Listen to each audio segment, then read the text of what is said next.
All right.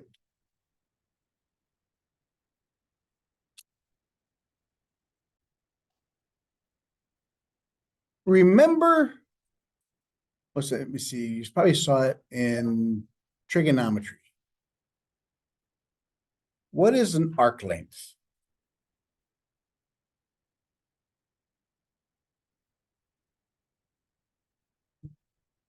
Not just a circle. Given any curve, it could be an oval, it could be a circle, it could be just a like a cubic function. It just has curves. Up until now, if we want to know the length in a closed interval AB, how the length here of this curve, how do we do it? How do we do it in algebra?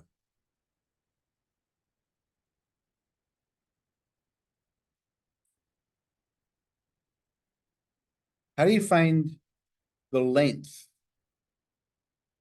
between point A and point B? The distance between there in algebra. All we did in algebra is we had linear equations. All we could do here is we can find the secant line, find the distance. Remember the formula for a distance?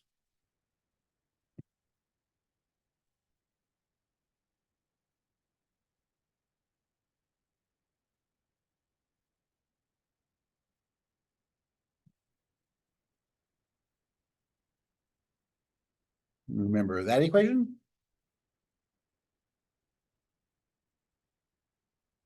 Because that came from the Pythagorean theorem.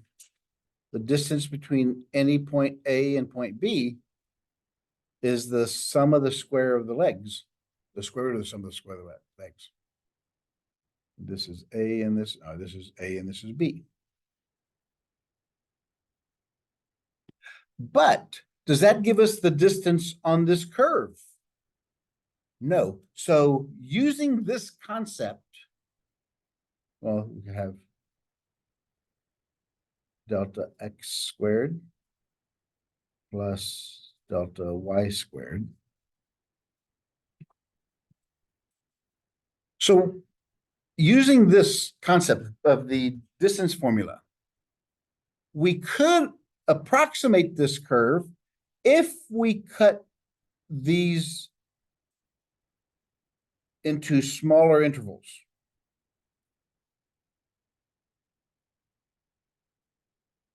And found the distance between any of those two lines. So if we magnified this, we'd have small little distances like this.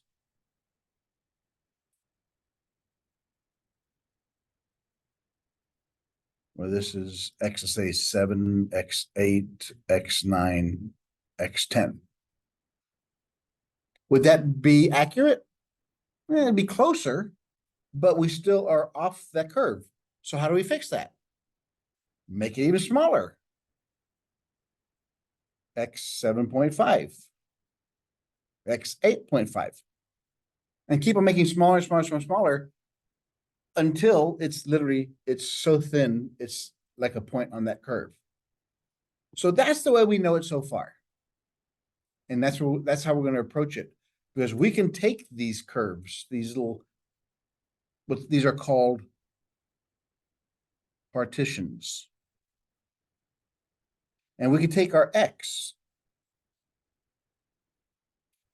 x sub 0 is less than x sub 1 is less than x sub 2, ... x sub n, which is equal to b.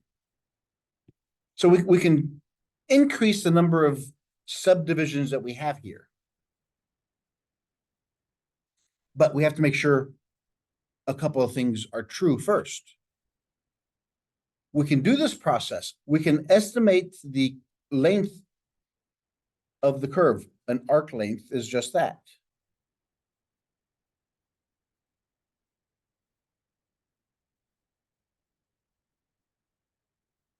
the length of a curve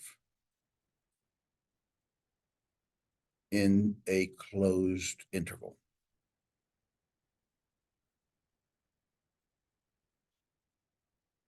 But we have to make sure a couple things are first.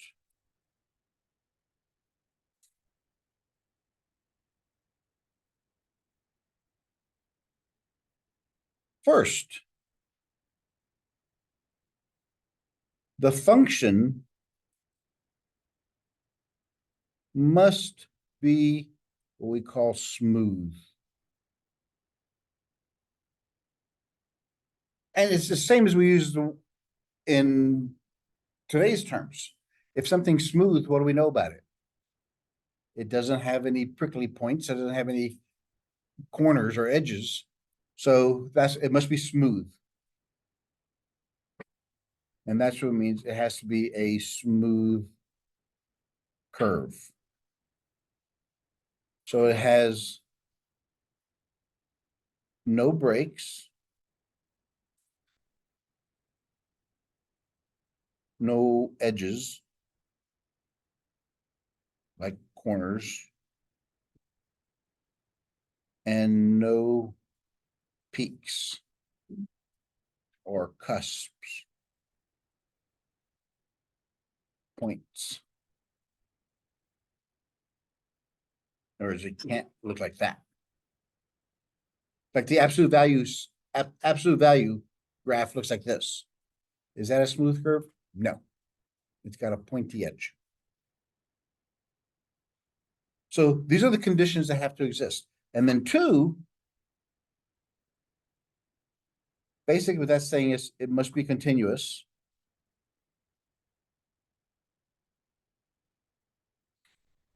On the closed interval AB.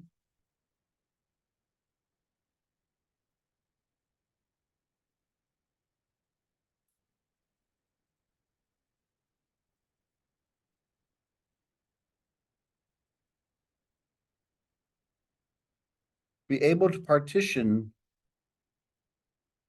the domain, as we said here. Each of these X values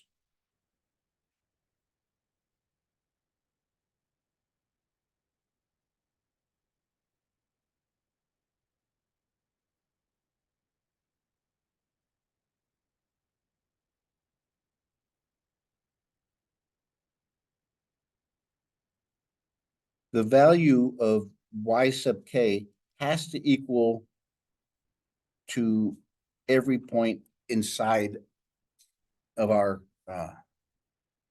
domain.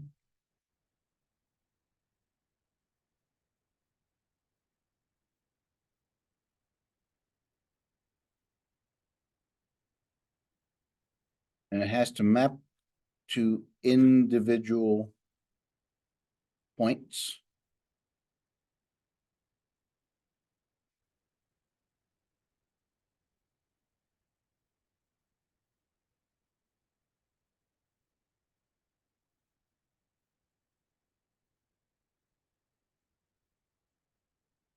The line segments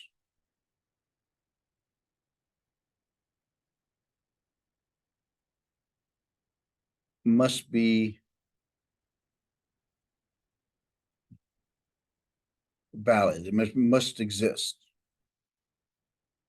Because that is another condition for continuity. If it's not continuous, then that line segment between X K and XK plus 1 doesn't exist. So the line segments must be valid, must exist.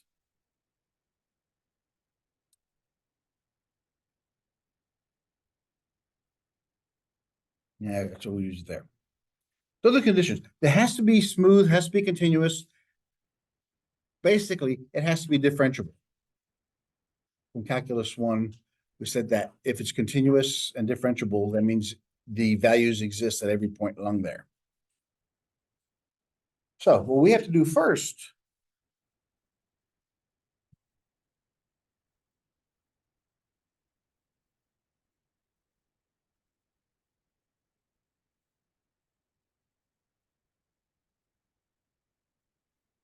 We have to find the intervals.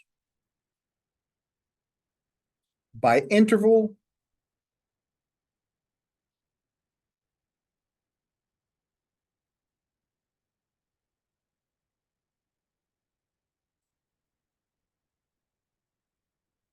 I'm saying that these values must exist because we have to be able to find the distance between them.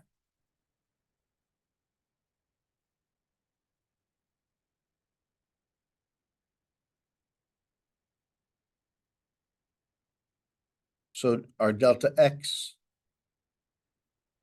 would equal, well, this is not all the k's, is going to be x of k plus 1 minus x sub k. And delta y sub k is going to equal y k plus 1 minus y sub k.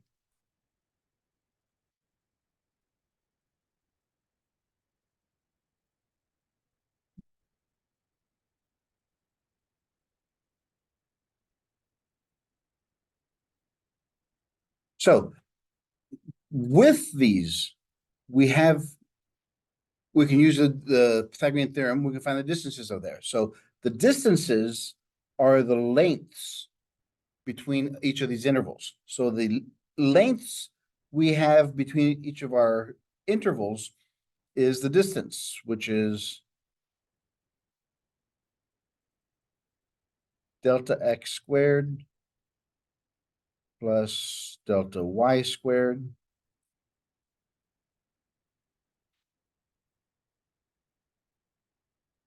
Since we have all these subintervals, we have L sub k is equal to delta x sub k squared plus delta y sub k squared. Because now remember, we're going to have an infinite number of intervals.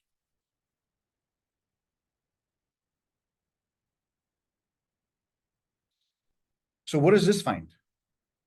This just finds the lengths between each of these intervals. What do we have to do to find the length of the arc?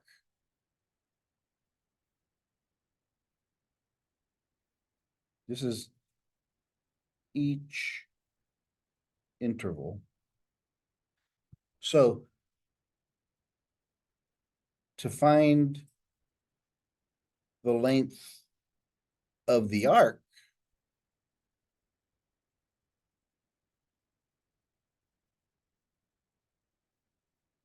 we need to add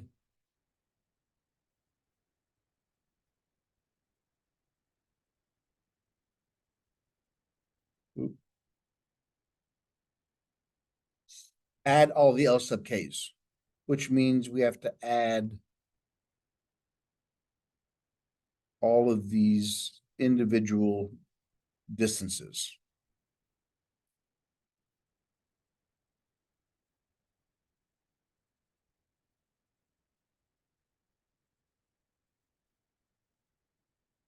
So far, so good?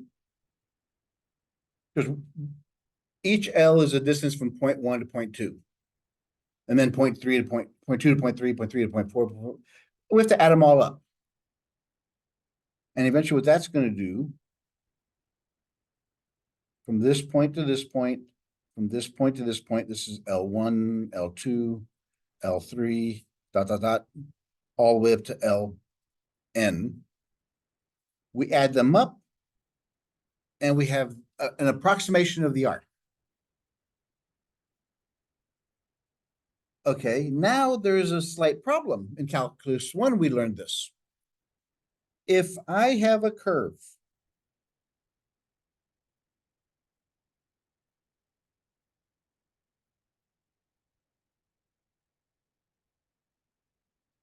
how do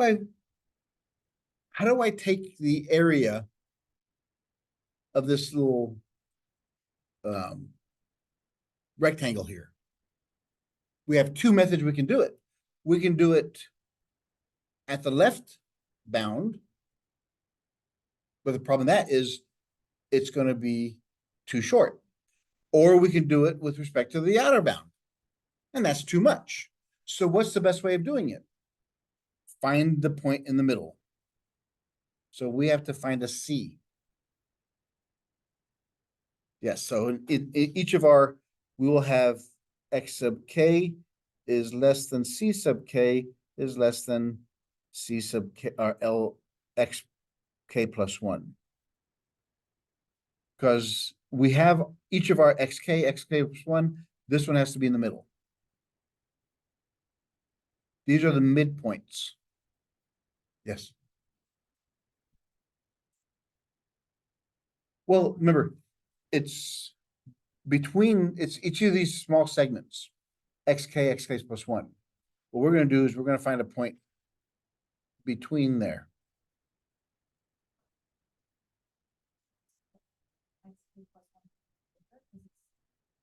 It is going to be bigger, and the xk is going to be smaller, but the c sub k will be the average of those two.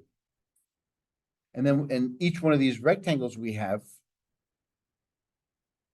this is C, I say, let's call that C sub 1. This is C sub 2. So it's only going to look at the midpoints of each of those intervals. So basically what we're doing is we're shrinking up the intervals even further.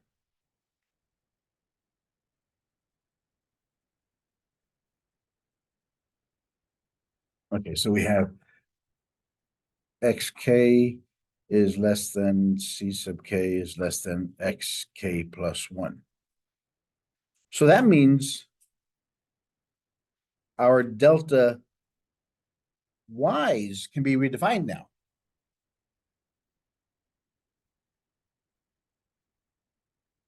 The delta y's can be redefined as the derivative at each of the ck's at each interval, delta xk. Where's our first?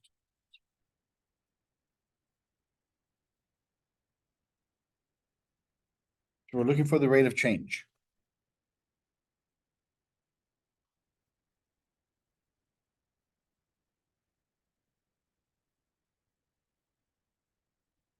So we have our formula.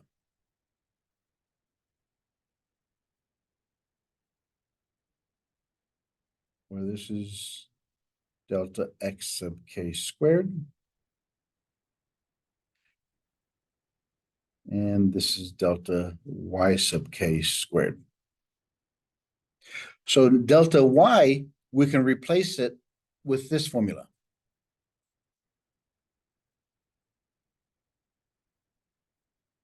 Why do we do that?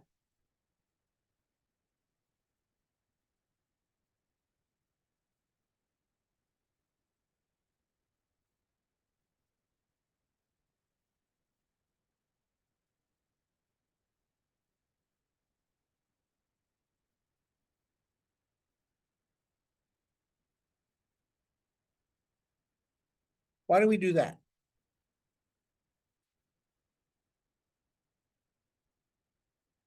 Because we want this function to be only a function of x, not of y.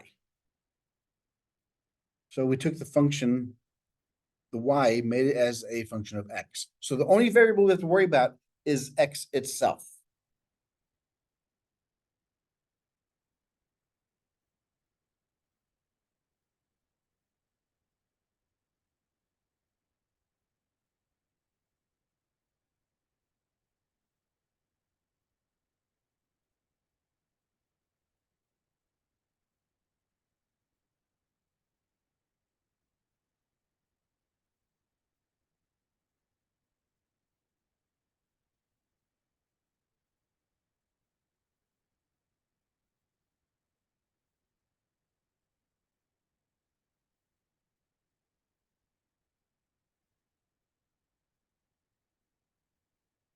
Now I'll leave that back in there right now.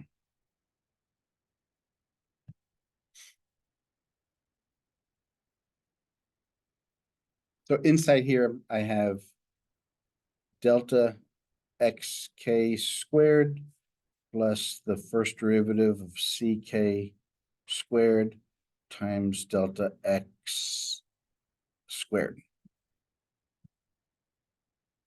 I just distributed inside there.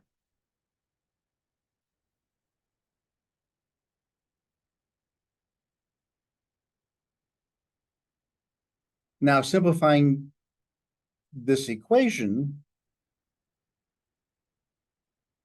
we can factor out the delta x squared.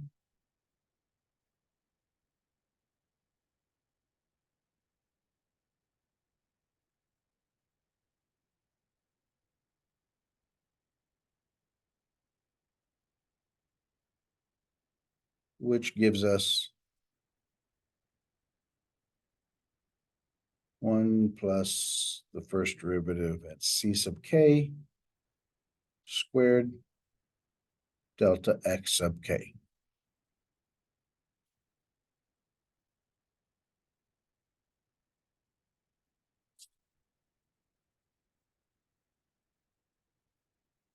So that's looking at each of our individual points. Now, to add them all up, what does n have to become? N is the number of intervals that we have. So we want them to go to infinity, because then it'll be infinitely small. So we take the limit. And what's this called? As n goes to infinity.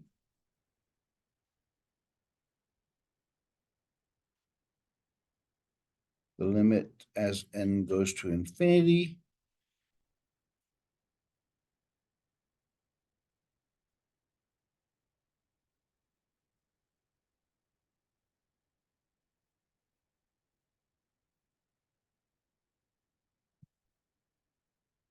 This is called the Riemann sum. It's what we've been doing for the last couple of sections. So what that tells us is the limit of the, as n goes to infinity, the summation of k goes from 1 to n of this gives us the true length of our function is equal to the integral of our function, 1 plus f prime x squared dx. So there's our formula. That's the arc length formula that we'll be using.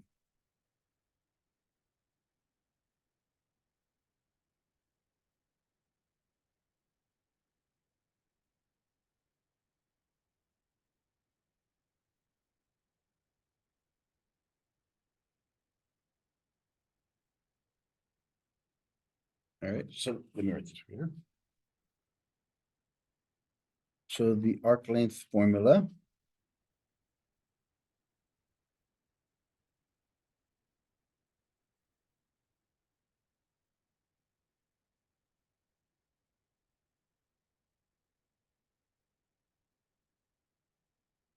So what do we need to use this formula?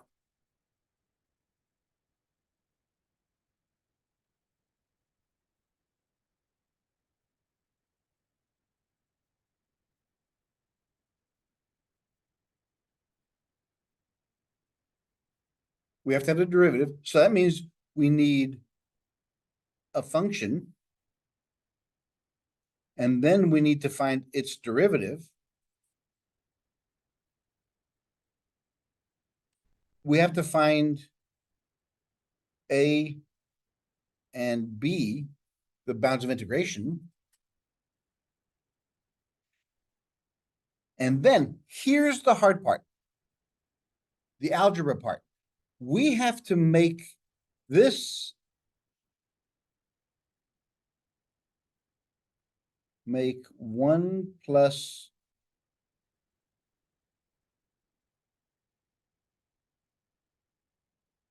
into a perfect square.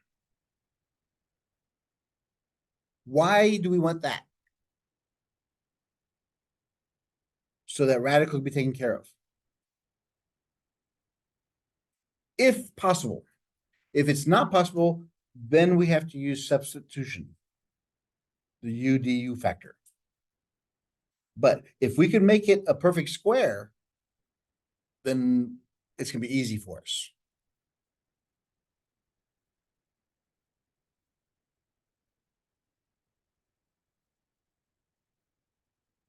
Example 1. Find the length of the curve shown below, which is the graph of the function y equals 4 times radical 2 over 3 x to the 3 halves minus 1 on the interval 0 to 1. So do we have everything we need there?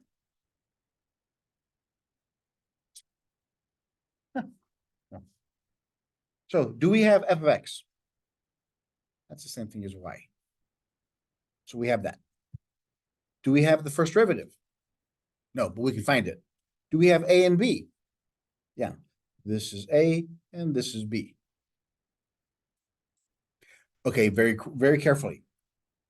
Because we're integrating with respect to x, this is a and b. If we were integrating with respect to y, we'd have to find the corresponding y bounds. And we'll do that a little later. So, step 1.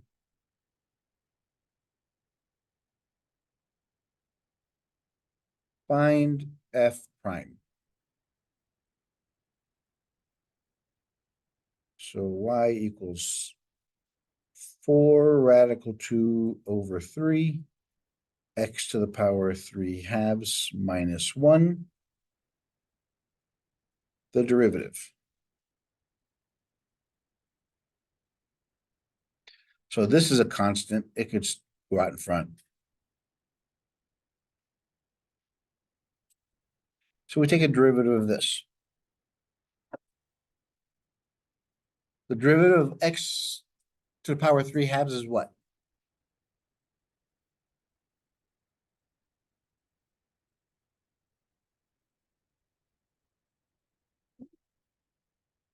Bring the power down and subtract 1. So 3 halves minus 1, which is 2 over 2, makes it 1/2. And the derivative of 1 is 0.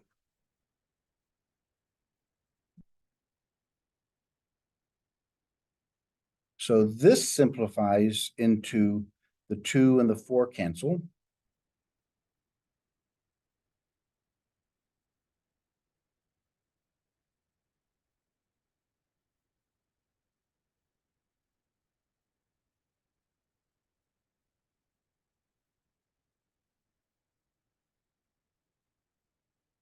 Oh, and the 3's cancel.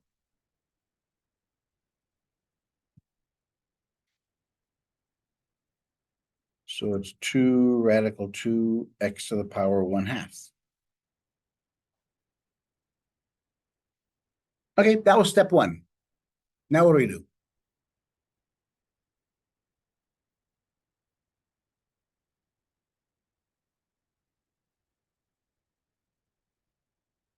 Put it in our formula.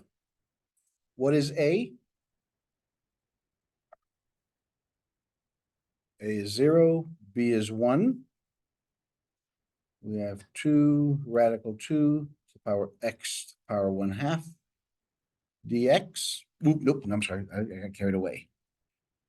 Our formula is 1 plus 2 radical 2 x to the power 1/2 squared dx.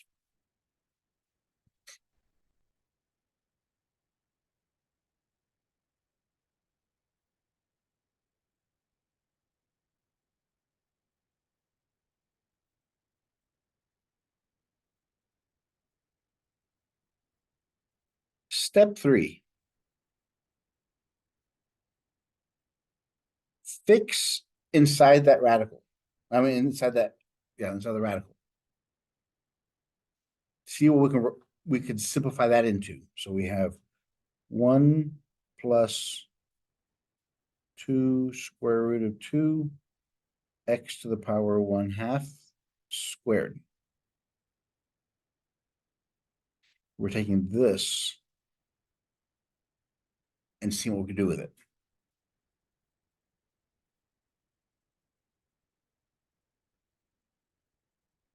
Since these are all multiplied, we distribute the exponent. So we have 2 squared, which is 4. Square root of 2, let me do that step by step. So 2 squared, square root of 2 squared, x to the power 1/2 squared, which equals 1 plus 4 times 2 times x. Those cancel, those cancel. So we have 1 plus 8x.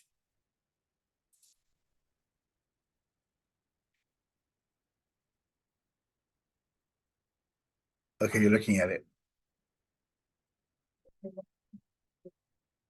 No, I'm just doing inside there first.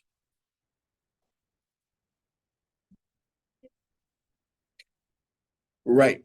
I said, if it does, we're golden. If it doesn't, then we have to do something else.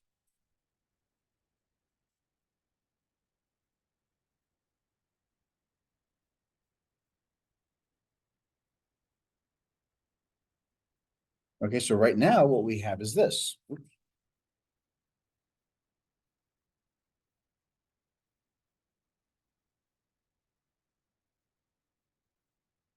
L equals the integral of 0 to 1, the square root of 1 plus 8x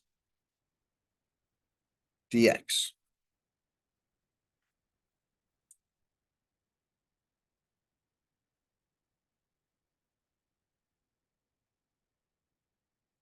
So how do we do it? Is this a perfect square inside there?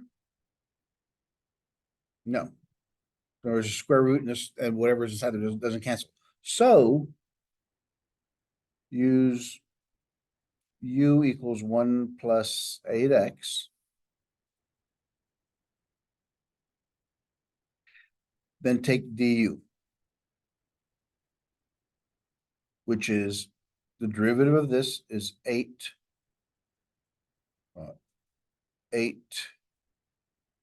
du dx, which makes du into 8 dx. When you take the derivative of u, which with respect to x, so it becomes 8. Multiply above dx both sides. So do we have an 8 in front of our dx? No. So we have to put an 8 there. If we put an 8 there, what do we have to do in front? Put a 1 over 8. So what we have so far is this.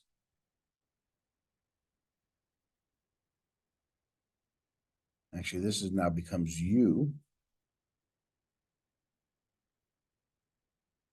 And 8 dx becomes du.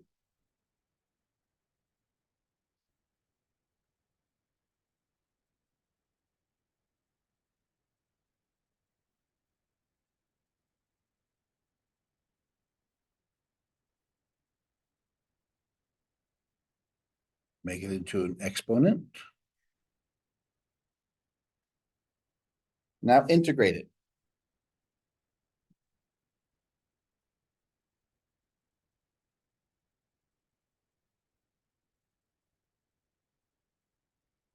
What's the integral of u to the power 1/2?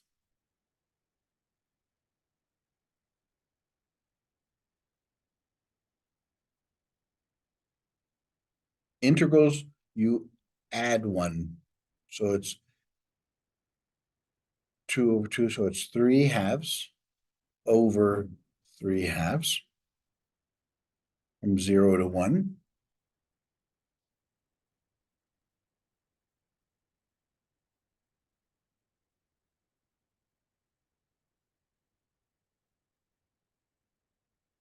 That's the outside. This denominator, I reciprocate it and bring it out in front.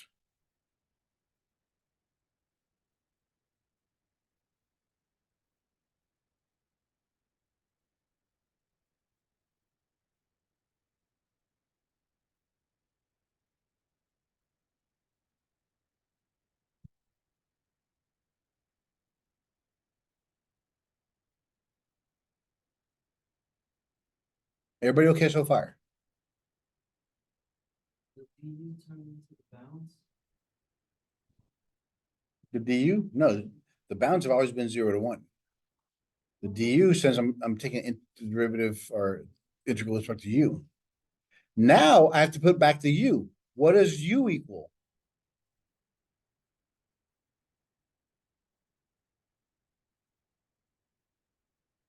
U is equal to 1 plus 8x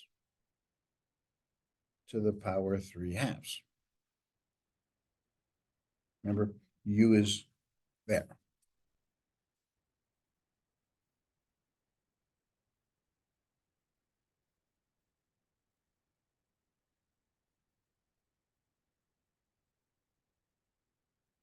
The 2 and the 8 can cancel. That gives me a 4.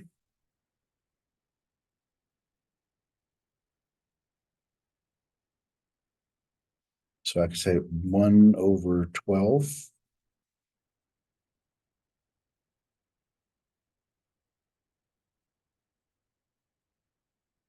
Start with 1.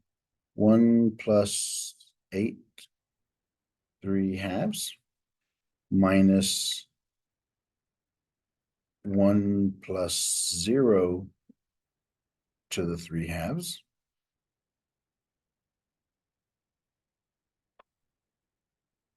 One goes in place of x.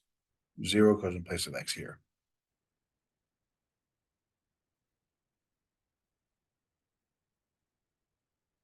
One plus 8 is 9.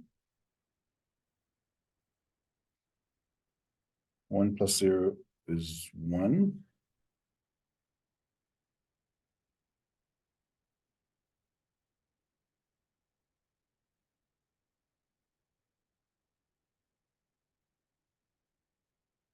What do we do with the 9? The square root of 9 is 3. 3 cubed is 27. Minus 1. Which makes it 26 over 12. Which makes it 13 over 6. And there's your answer.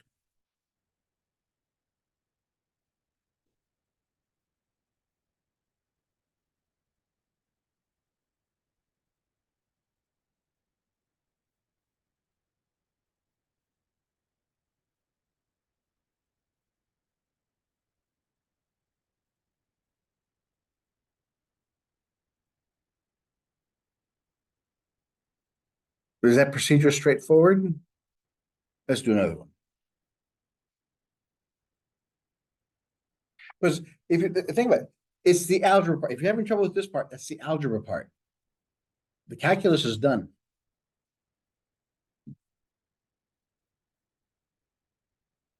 Let's look at the next example.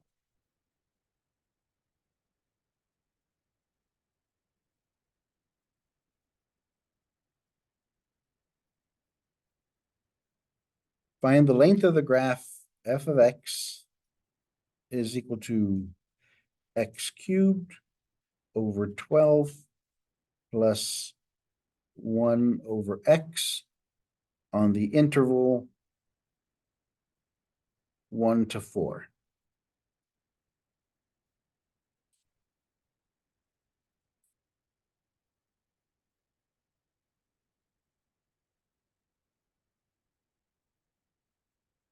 This is our A, this is our B. Let me see what it's asking us. Find length. Okay, yeah. So what's the first thing we have to find? We have to find the derivative of f of x.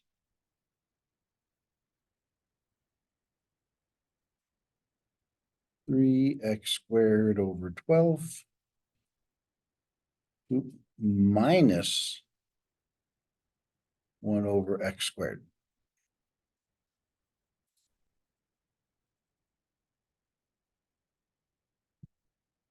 Okay, if you don't remember, 1 over x becomes x to the power -1. The derivative of it becomes -1 x to the power -2, which becomes -1 over x squared.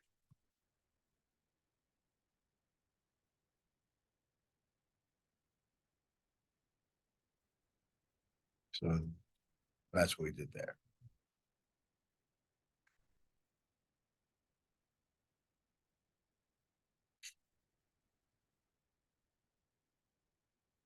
So the 3 and the 12 can cancel.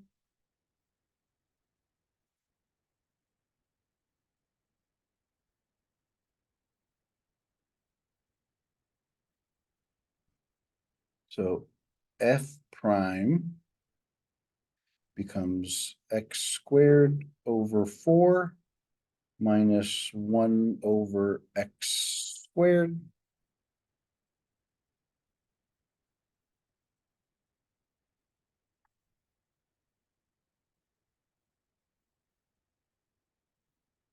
What do we do with that?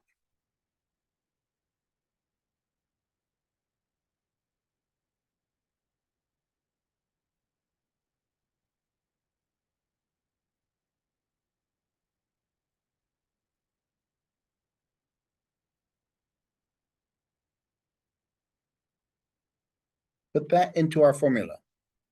The length is equal to the integral of a to b, the square root of 1 plus f prime of x squared dx.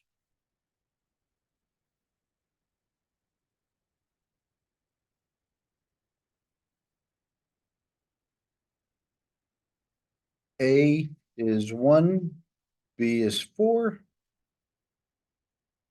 1 plus x squared over 4 minus 1 over x squared squared dx.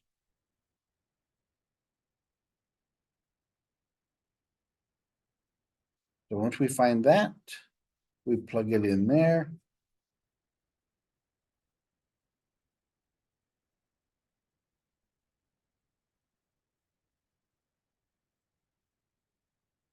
Now we have to look at this entire inside here. We have to simplify that. Because right now it's 2 equations, it's 2 terms. We need to make it into 1 term, if possible. So 1 plus x squared over 4 minus 1 over x squared squared becomes x squared over 4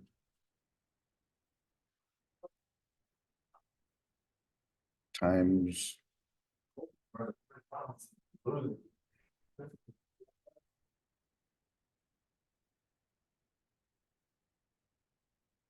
because the square means I got to multiply. So now we FOIL. X squared times x squared is x to the 4th. 4 times 4 is 16. Positive minus x squared over 4x squared minus x squared over 4x squared. Negative, negative is a positive. 1 times 1 is 1, x to the 4th.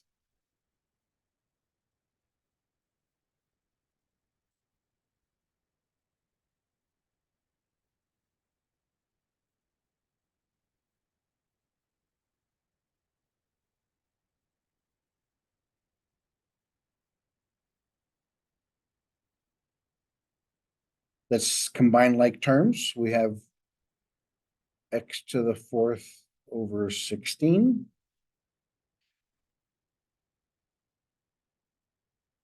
The x squares cancel. So we have minus 1/4 minus 1/4 plus 1 over x to the fourth.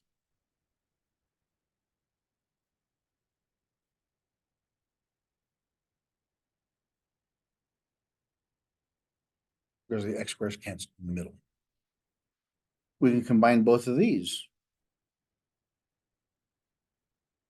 So it's plus x to the fourth over 16.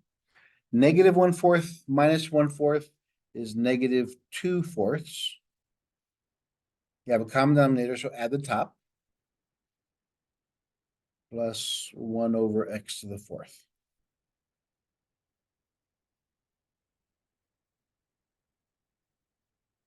This can be simplified, so it's 1 over 2.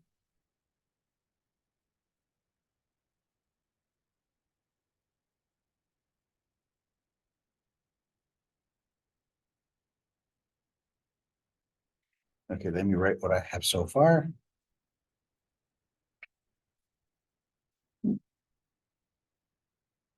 I'm left with 1 plus x to the fourth over 16 minus 1/2 plus 1 over x to the fourth. Combine like terms. So we have the highest exponent is x to the fourth over 16. 1 minus 1/2 is a positive 1/2. 1 over x to the fourth.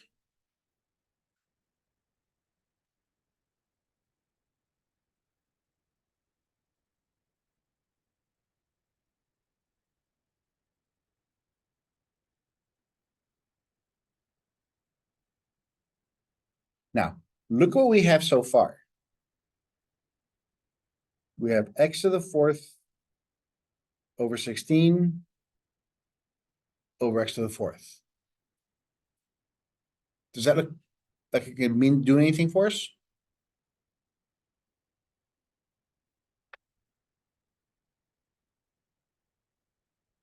Okay, let's look at the first one. And the last one. Yes. So this one could be x squared over 4 squared. 1 over x squared squared. It's a perfect square.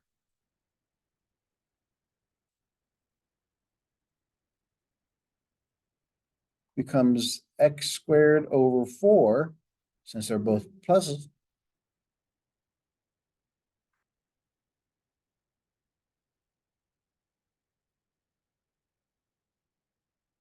Because if we square the first one, we get this one. The first and last term are pretty easy. Now, how do we check the middle term? Multiply these two together and multiply by 2. Do we get this? So we have x squared times 4 times 1 over x squared times 2. X squares cancel. The 2 and the 4 cancel, leaving us with 1/2, which is what that is. So that's a perfect square. That's probably the most difficult part of doing this method. I mean, there's no other method you can do, but you have to be able to visually see it, since these are reciprocals of each other. 2 times this is 1/2, which gives us that. Remember, if I had a plus b squared, a plus b times a plus b. A times a is a squared plus ab plus ab plus b squared. 2ab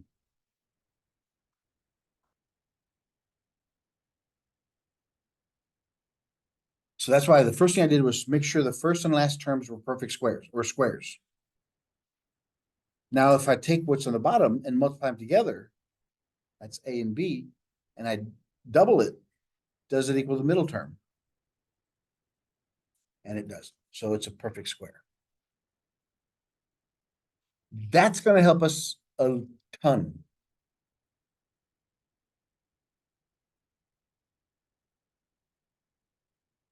Now, what do we do with this? Remember, that whole thing started off from here. We took the inside of this radical, and that's what we started working on. And we got here. So this goes back, replace back into the radical. So we have L equals 1 to 4, the square root of x squared over 4 plus 1 over x squared dx.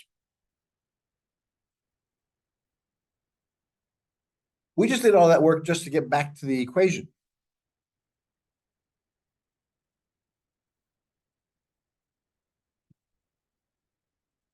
Now simplify it. The square root and the square cancel.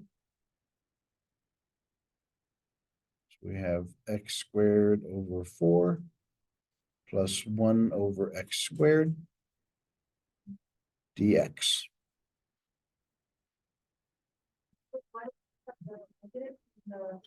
Sorry again? I can't hear you. Because this, if I square this, I get this. So I just rewrote this equation as this. And that's what goes inside here.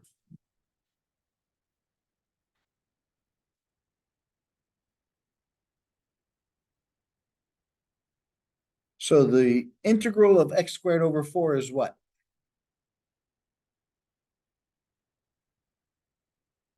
So that this goes out in front. The integral of x squared is x cubed over 3. Remember, you add 1 and divide by that.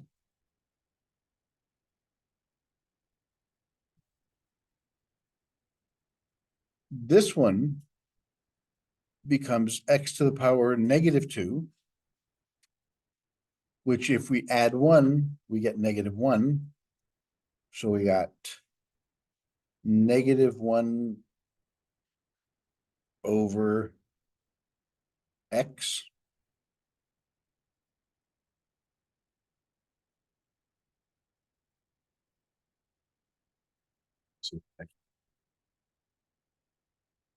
Yeah, we could do that.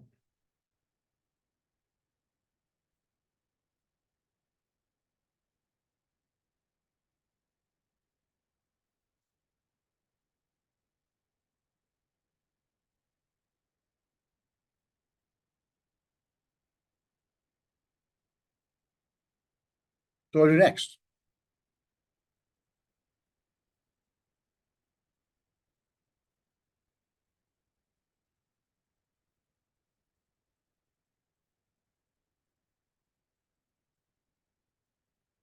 The silence is not comforting.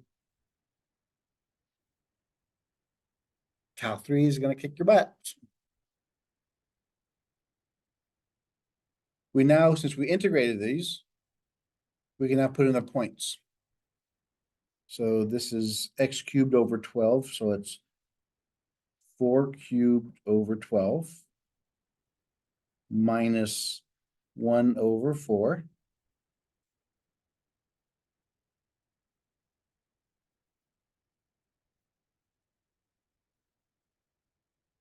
One cubed over 12 minus 1 over 1.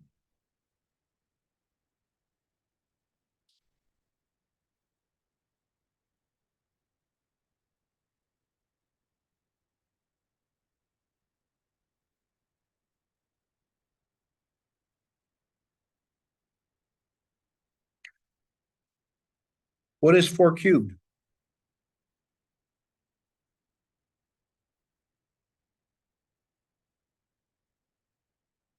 (64/12) minus 1/4. 1 cubed is 1.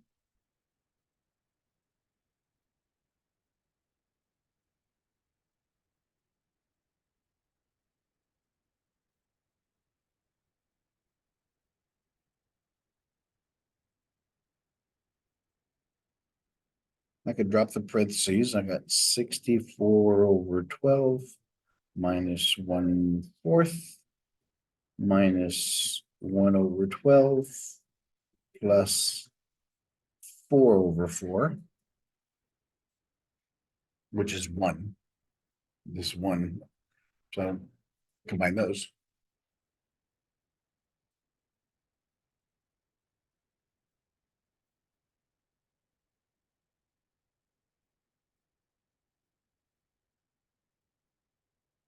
(64/12 minus 1/4 minus 1/12 plus 4/4.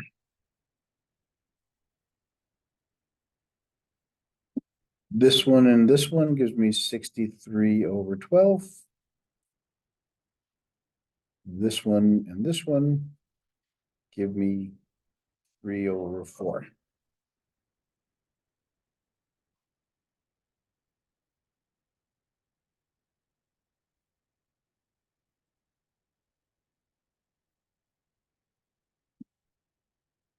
Get a common denominator.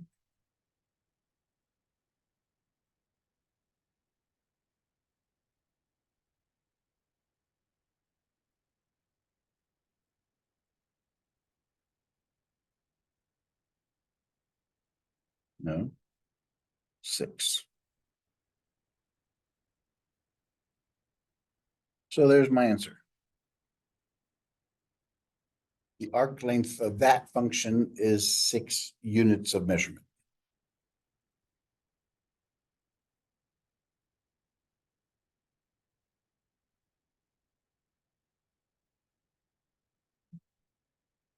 All right.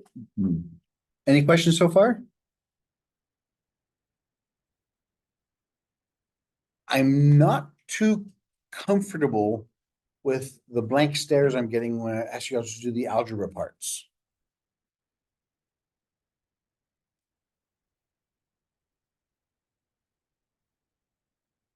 Example 3. Find the length of the curve y equals 1/2 e to the power x plus e to the power negative x on the interval 0 to 2.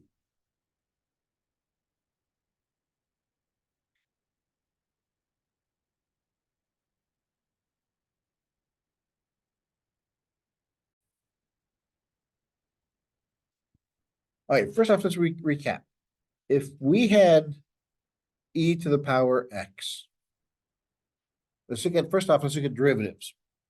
What's the derivative of e to the power x? You could do it this way. It's, say u equals x. So we can do eu du. So the derivative of u is 1. So it just remains e to the x. Which means the same thing in the inverse when we do the integrals. The integral of e to the x dx is e to the x plus c. That's the beautiful thing about the e function. So the derivative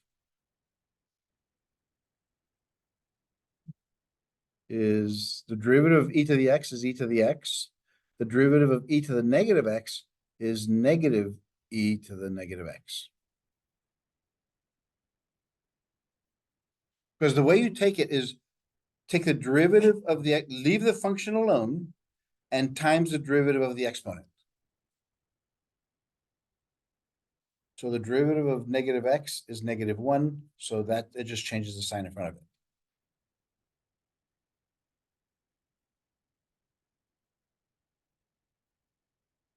So that's our first derivative. We're going from 0 to 2. 1 plus y prime squared.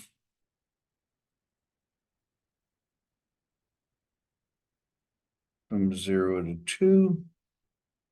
1 plus 1/2 e to the x minus e to the negative x squared dx.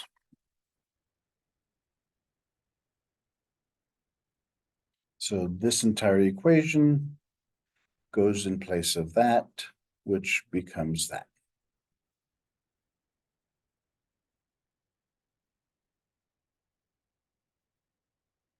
So once we found the derivative,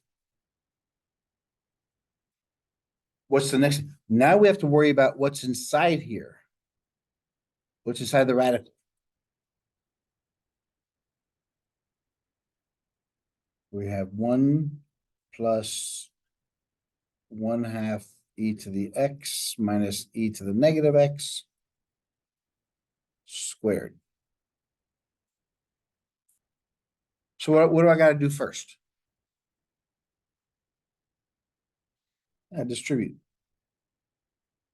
So I have 1 plus 1/2 squared e to the x minus e to the negative x squared.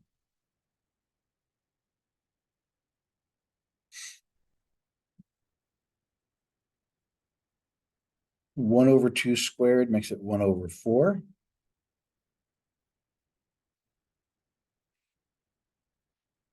E to the x minus e to the negative x times e to the x. Foil this out, we get, what do we get here? E to the x times e to the x is what?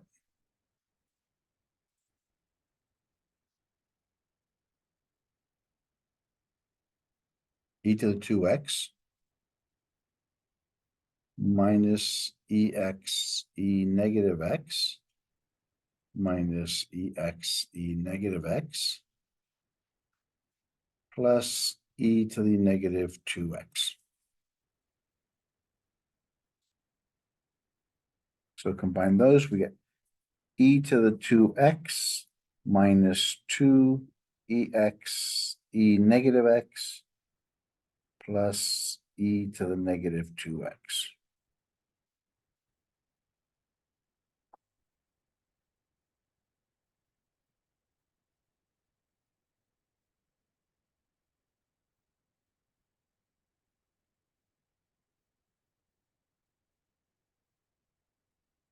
So far, so good?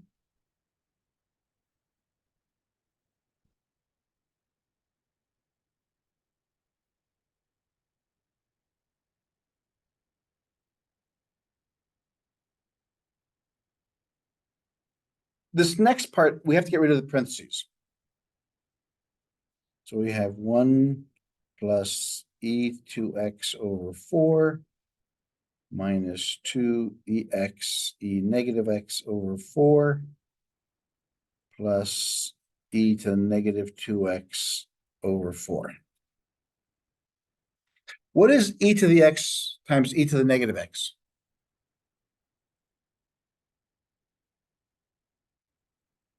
Remember, if you have the same bases, what do you do with the exponents? Add them. So we have x minus x is 0, so it equals 1. So that becomes 1. This becomes 1.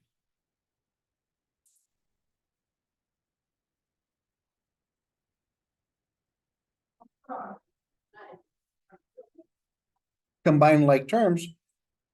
This 1, since the denominator is a 4, makes it 4/4.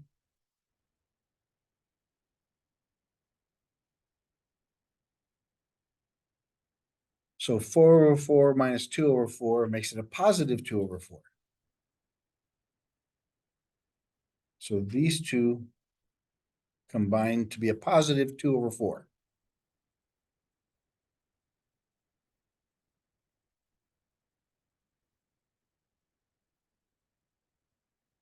So that equals e to the 2x/4 plus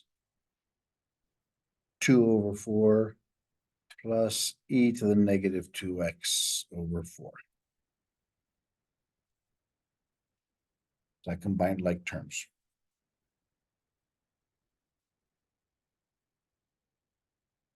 Now I can factor out the 1/4 again, which gives us e to the 2x plus 2 plus e to the negative 2x.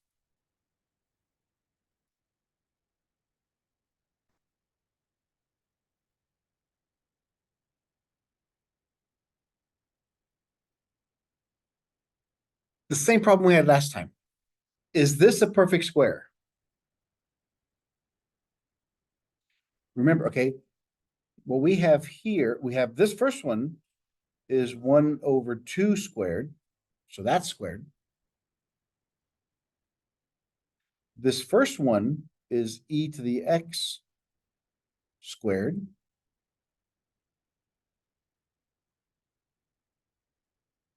And the last one is e to the negative x squared.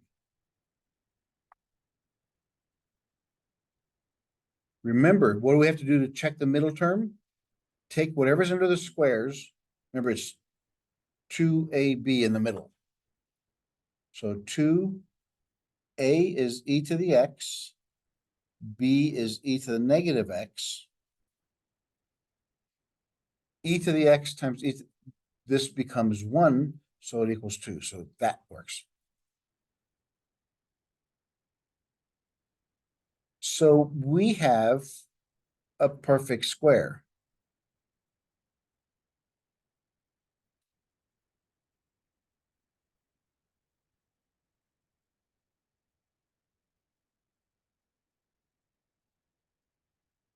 Since both of these are squares,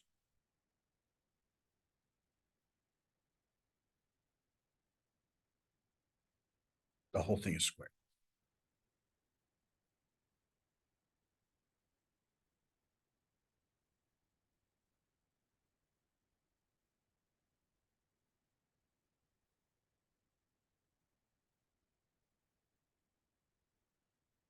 Any questions so far?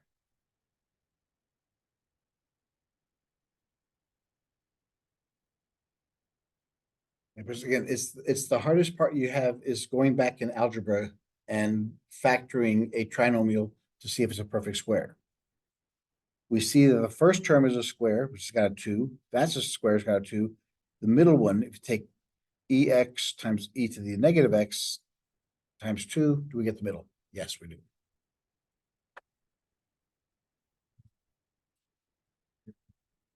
What's that? Why does AB disappear? Because e to the x times e to the negative x becomes e to the 0, which is 1. A is the e to the x is the first term. Got it now? Okay. Okay, so since we have these terms that are square, this is A, this is B. This middle term is actually 2 times A times B. So A is e to the x, B is e to the negative x. Since the bases are the same, we add the exponents. X plus negative x equals 0. Anything to the 0 power is 1. So A and these become 1. So that disappears. All we're left with is 2, which is what we have there. Which makes it a perfect square, which means now since it's a perfect square, I take the first term, last sign, last term, and I square it. Yeah, so we're trying to simplify this equation. We're trying to make it smaller instead of, because remember I said, if we can make it into squares, perfect, because the next thing we do is put in the square root and that cancels. And this first one is 1 to the 4th, which is a perfect square, so now we put all this stuff back into our function. It's 0 to 2.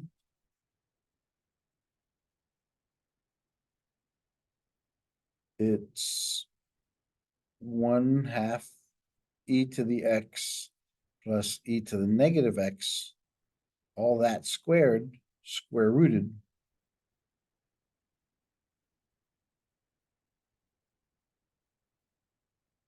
So the square root and the square cancel.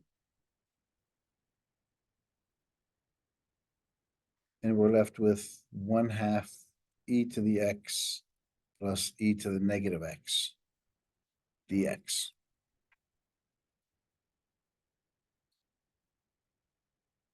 The 1/2 can go out in front.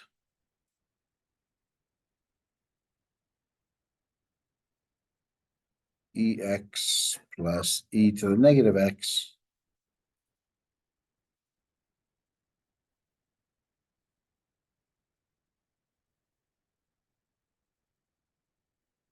Remember, by the sum rule, we can take the integral of both of these separately. So what's the integral of e to the x? E to the x. What's the integral of e to the negative x? Negative e to the negative x.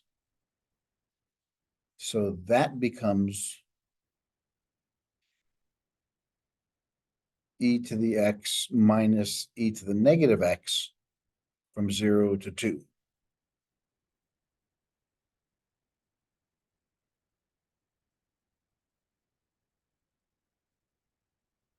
Because the integral of e to the x is e to the x. The integral of e to the negative x, bring the negative down, is negative e to the negative x.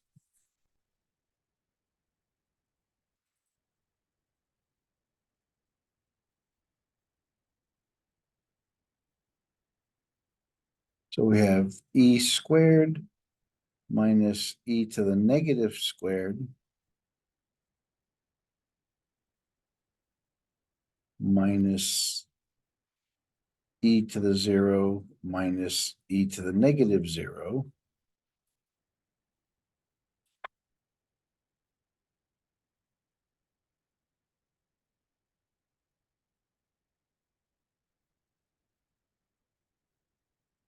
E2 minus e to the negative 2.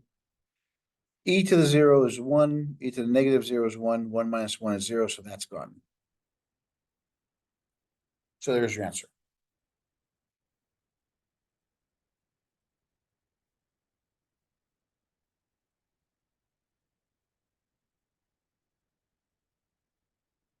Yes. So, it's a 3 plus square, doesn't mean that our answer is minus 1. No, if it's a perfect square, that means the square root and this square is going to cancel. That's the best of all worlds. If that happens, we could do that. If not, then we have to use the substitution method like we did in the first example. So what's the hardest part so far?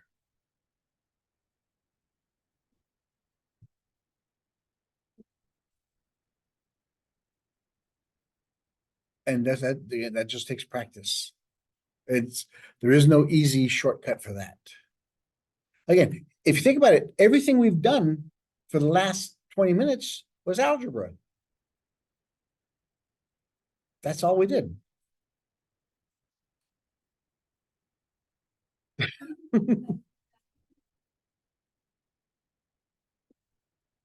All right.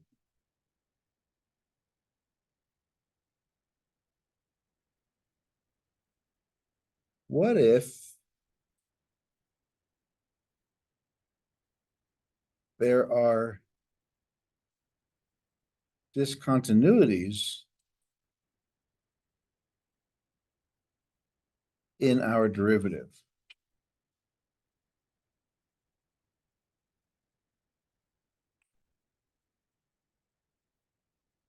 So what does that mean? If there's a discontinuity in our derivative, what does that mean?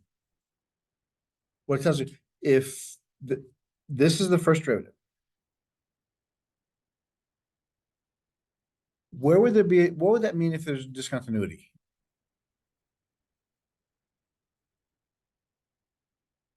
Not necessarily a break.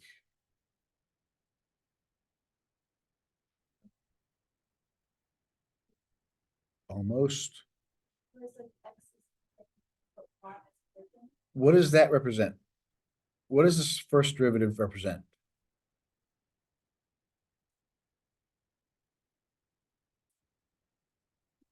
So where is the slope undefined?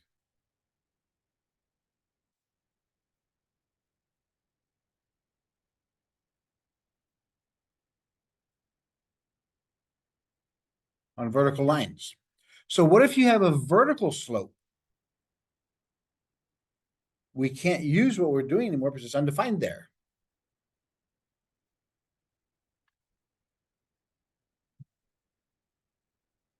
So we change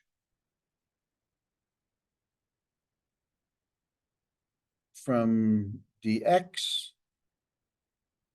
to dy. We change the order of integration. Instead of flipping around the x-axis, we're going to flip around the y-axis.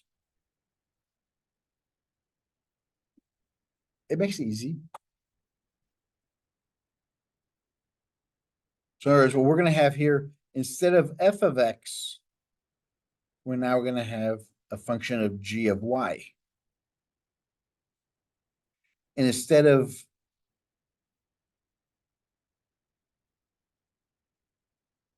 strict inequalities, we're going to have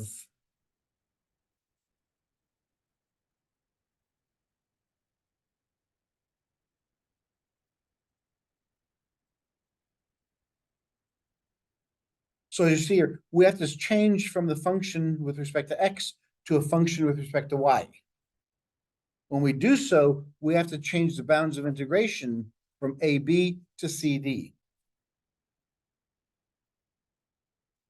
Because now G prime has to be continuous on the closed interval CD.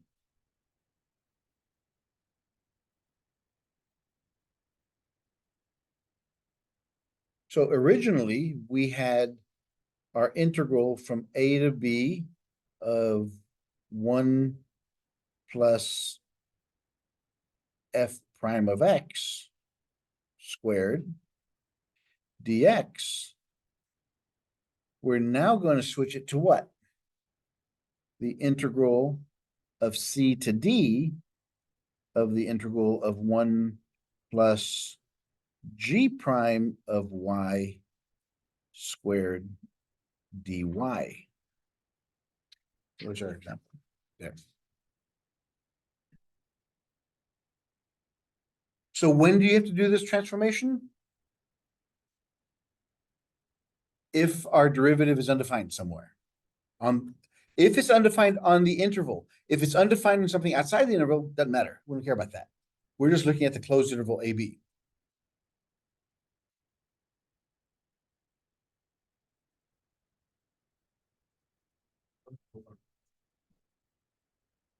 What's that? It can't be, because if it's discontinuous on one, then the inverse of it, the reciprocal of it, not the reciprocal, but the derivative, the opposite has to be continuous.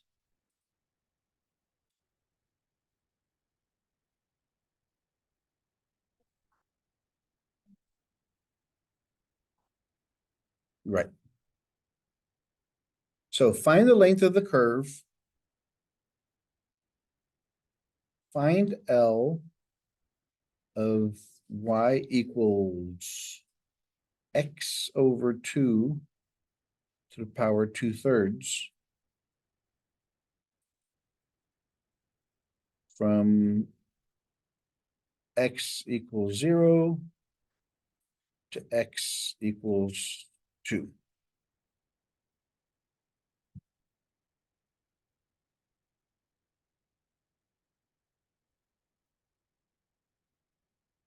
So what do you do first?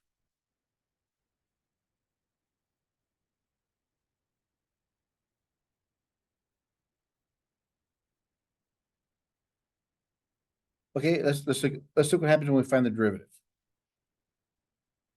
So what's the derivative of this one gonna be?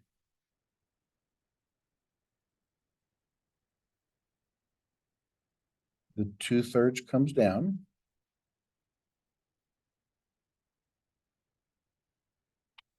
So subtract 1, you get negative 1/3. Times the derivative of the inside is 1/2.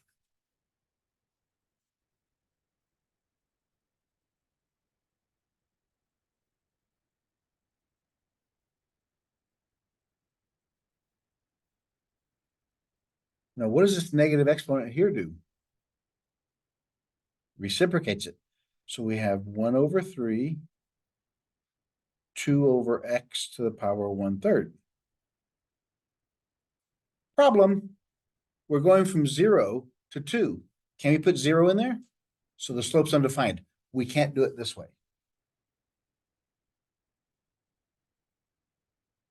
Since we can't use x equals 0,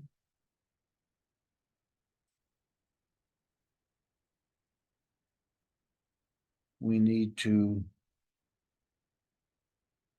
change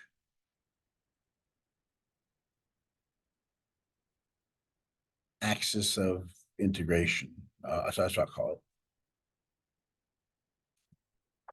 Or how we integrate it. So how do we do that?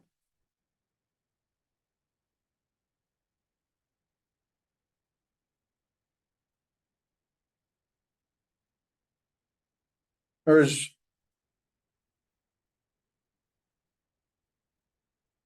we have to solve for x. We have to make a function with respect to y. So we have to find x equals f or g of y. How do we do that? We're trying to get x by itself.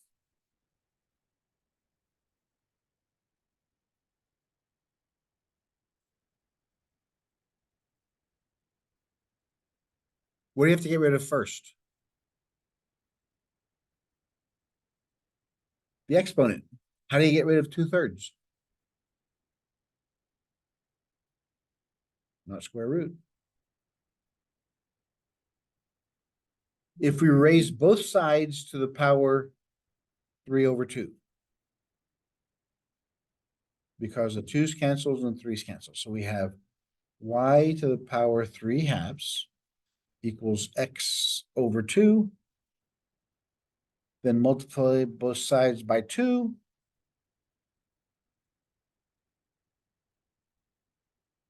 So we get that.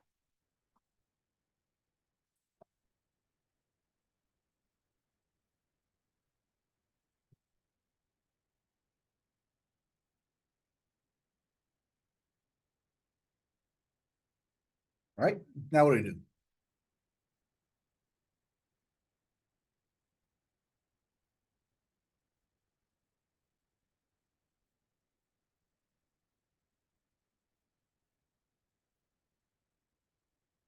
Well, we also have to find the new bounds of integration. We used to go from 0 to 2. That's A to B. Now we got to find out where it's going from C to D. How do we do that?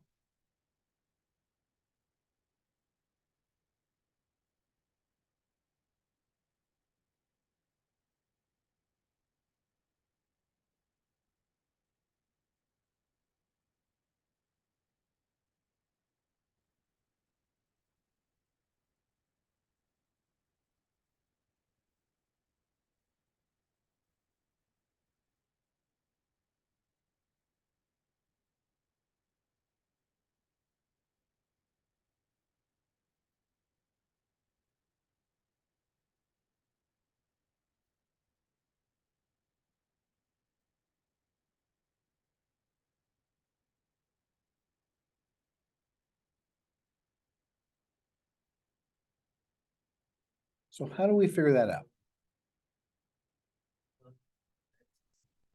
Yep. Plug what in for X? A and B. So it's easy. If we plug in X0, what's Y? 0. There's the only way it goes 0 is if Y is 0.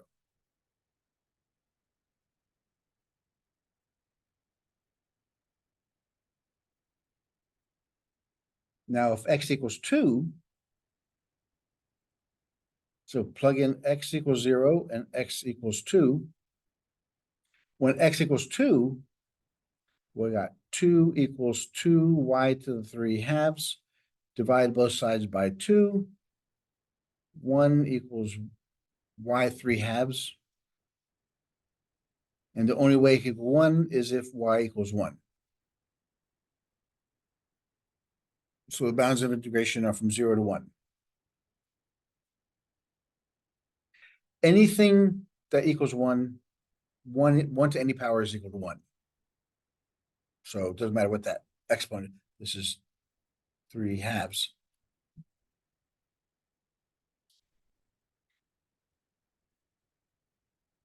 So now we're going from 0 to 1. 1 plus g prime of y squared dy. That's what we're looking at now.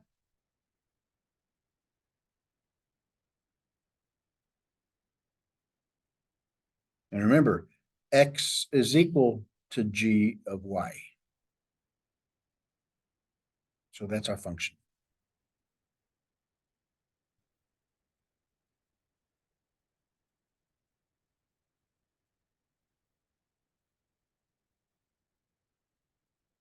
So what do you gotta do now?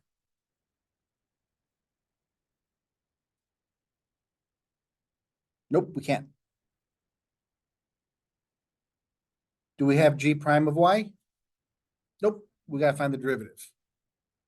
So the derivative g of y equals 2y 3 halves. So g prime of y equals 2, bring the 3 halves. And subtract 1 makes it 1/2.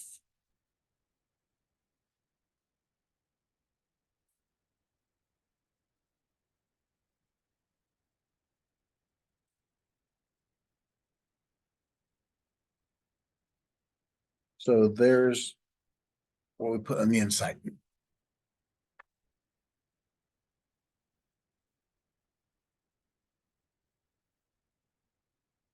So before we put it in there, let's square it. G prime of y squared becomes 3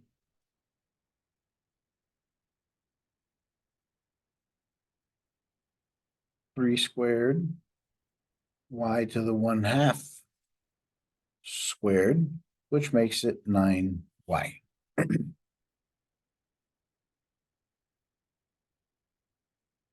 We're just figuring out what goes inside here.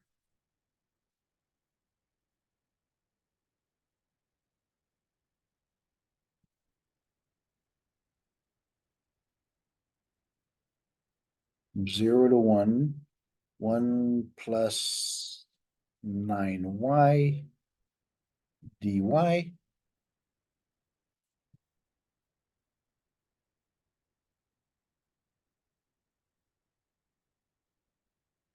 This looks like the first one we did. We can't combine the 1 and 9y together, so we got to use 1 plus 9y substitution. This inside here is equal to u.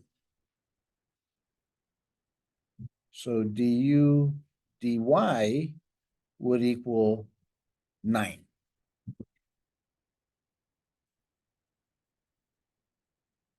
So du is equal to 9 dy.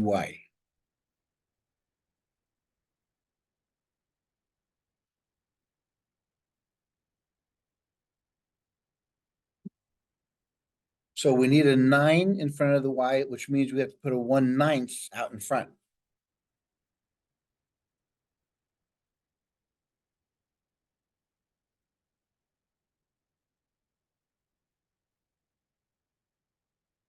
And that equals u du. Because du is 9y, that's du.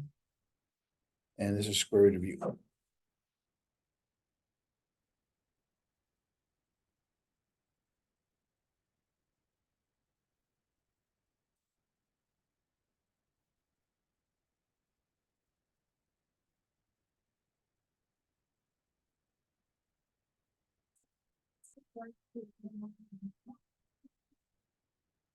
Yes, because in order for us to be able to use this, our du, or the derivative of the inside, has to equal 9.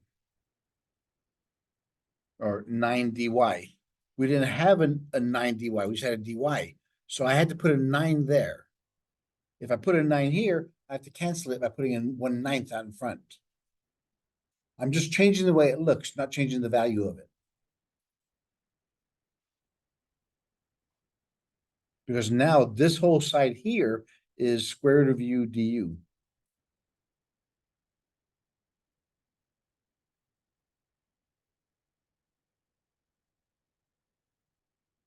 The integral of u to the power 1/2.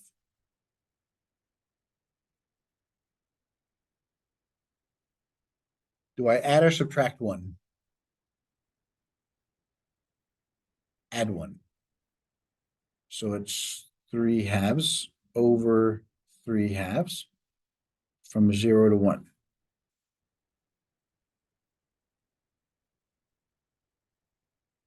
1/9, flip that, so I get 2/3 u to the 3/2 from 0 to 1.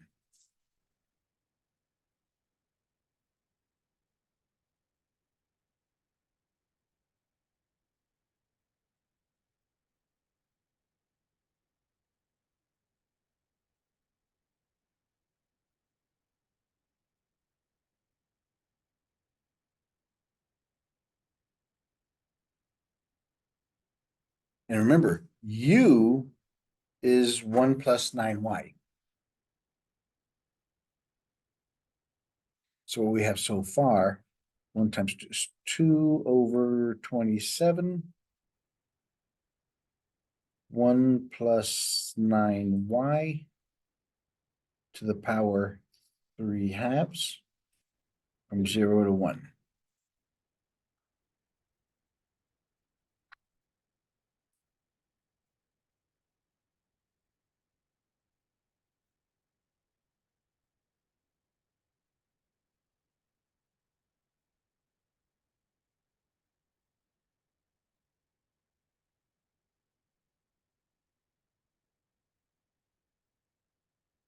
Have 2 over 27, 1 plus 9y, 3/2, 0 to 1.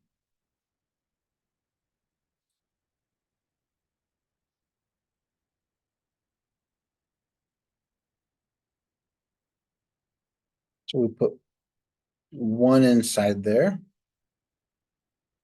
minus 1 plus 9 times 0.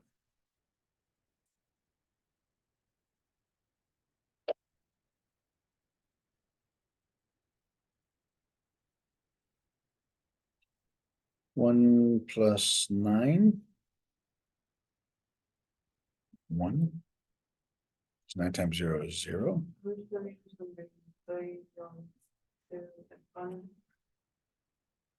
Oh, yeah.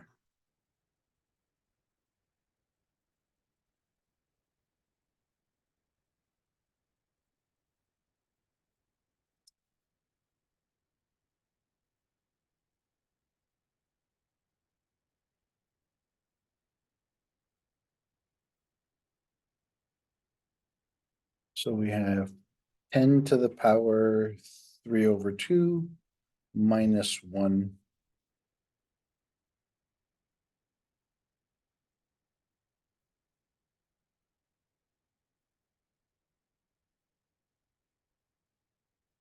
And whatever that is, that is. So it's a square root of 10 cubed. Type it in the calculator.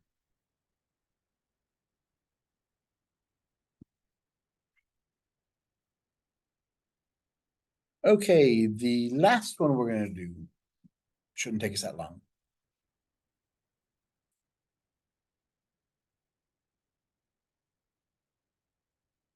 Example 5. The arc length for the curve in example 2. So we're using the same example as that one. Taking A is 1/13 as a starting point. And the function is x cubed over 12 plus 1 over x from 1 to 4.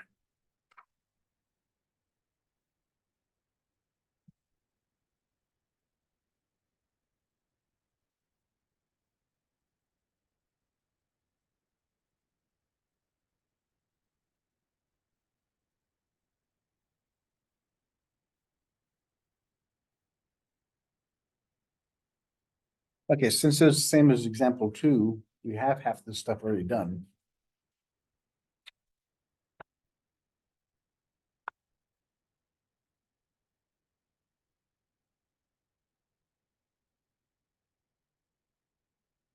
Uh-oh.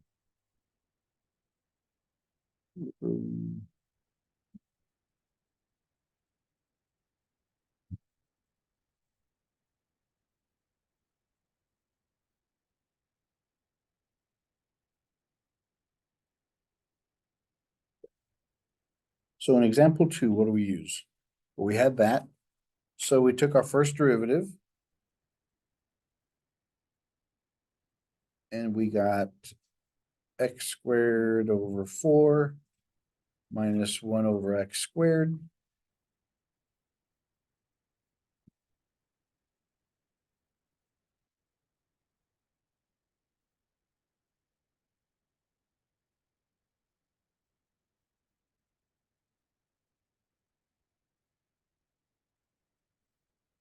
Then we take 1 plus, I have to square that.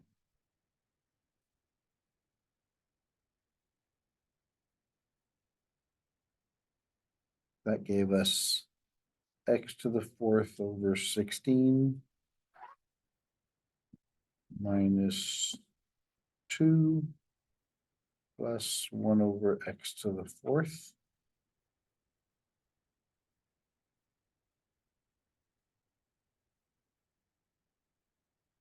Yeah. Which, when we put it in here,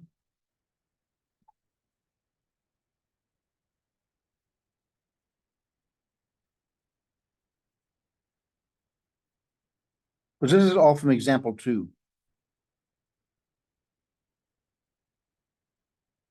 It gave us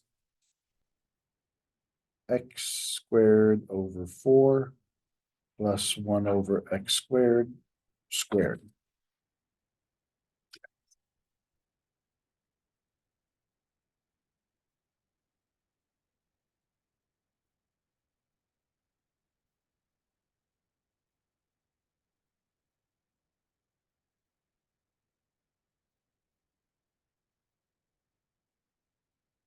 So now finding the length from 1 to 4.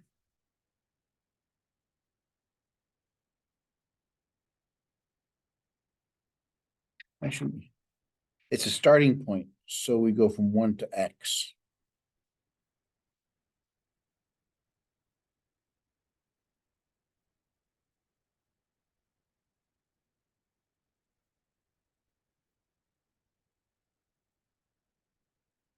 Okay, the arc length taking as a starting point.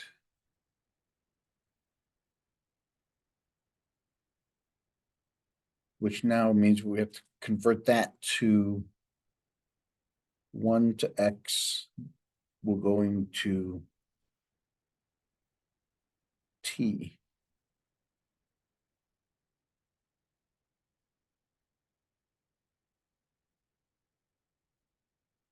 dt. Because it really doesn't have a terminating point. It just says starting at a equals 1/13/12.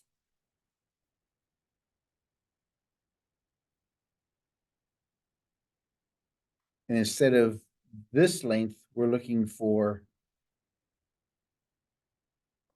that length, the arc length, S.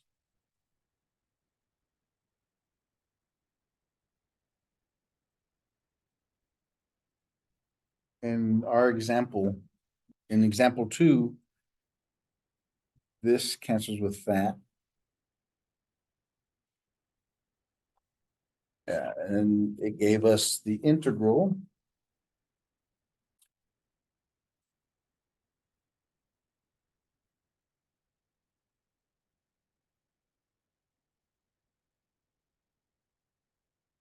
That will do. So here I have the integral from 1 to x of t squared over 4 plus 1 over t squared dt.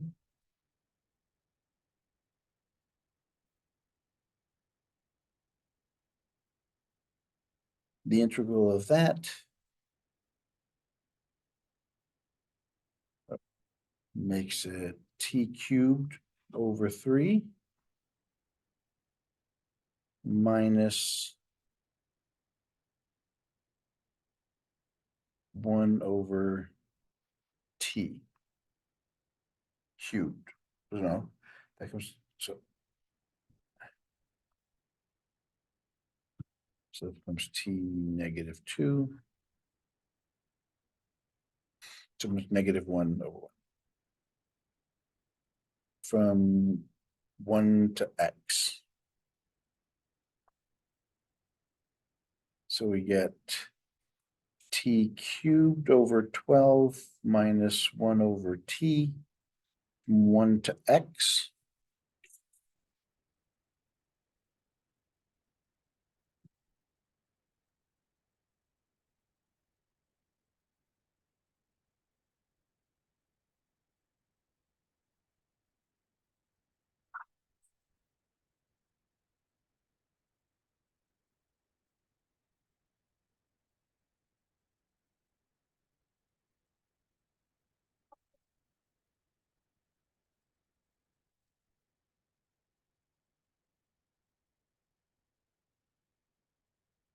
So from x to that one. And our final point that we looked at on our x values was 4. So we'll plug in 4 inside here.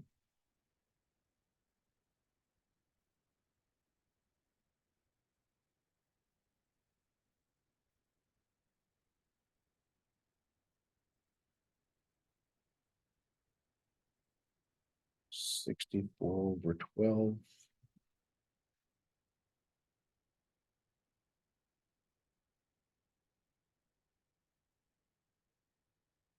Should give us the same answer.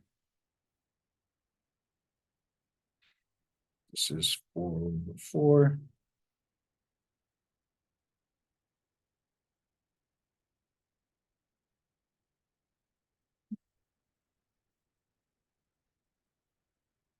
(9 over 12), which is 72 over 12, which is 6, which is the same thing we got last time.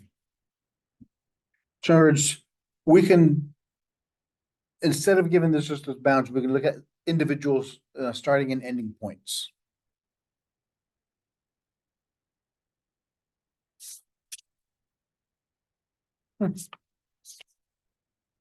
We didn't finish chapter 6.